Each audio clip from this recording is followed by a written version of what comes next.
Welcome back to the channel, guys. I'm Jim with Doesn't Pay Full Price. Let's be honest, the worst part about spinach and artichoke dip is the spinach. Nobody really likes it. It doesn't do anything for the dish, so we're gonna take it out entirely, and I'm gonna show you how to make a couple different versions of this classic appetizer, perfect as a snack before your holiday meal, or really just any time of the year. So let's get into it. Let's start with our ingredients. As far as ingredients go, we are gonna need artichoke hearts, of course, some sour cream, cream cheese, one singular clove of garlic, some mayonnaise, and just a little bit of crushed red pepper.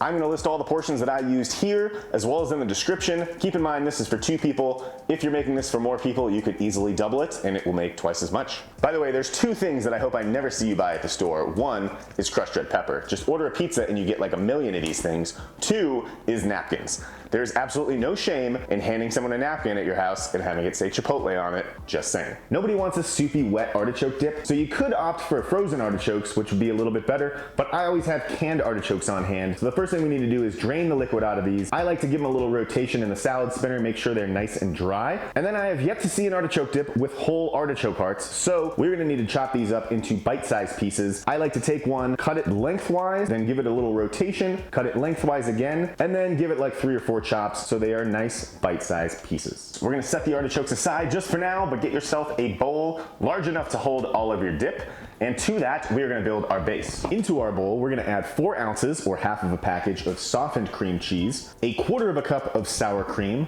1/4 cup of mayonnaise. My friends in the South will swear by Duke's, but feel free to use whatever you like. 1 clove of garlic chopped up oh so fine, and then just a pinch of our crushed red pepper. Now we bring the artichokes back to the party.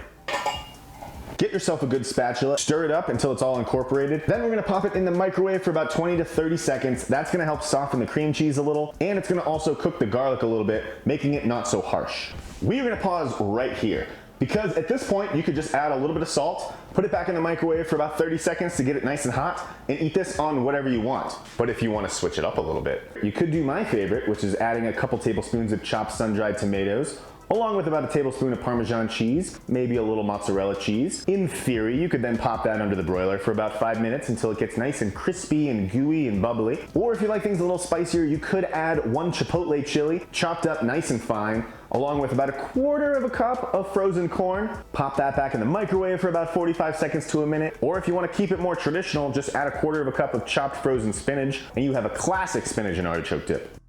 And that, my friends, is not just 1, but 4 really easy ways to spice up your artichoke dip. Whichever adventure you choose is going to be equally delicious. And on that bombshell, this whole recipe cost only this much. As always, I appreciate you watching, and follow me on Instagram at Doesn't Pay Full Price. Don't forget to hit the like button on your way out, and subscribe if you haven't already, and I'll see you next time.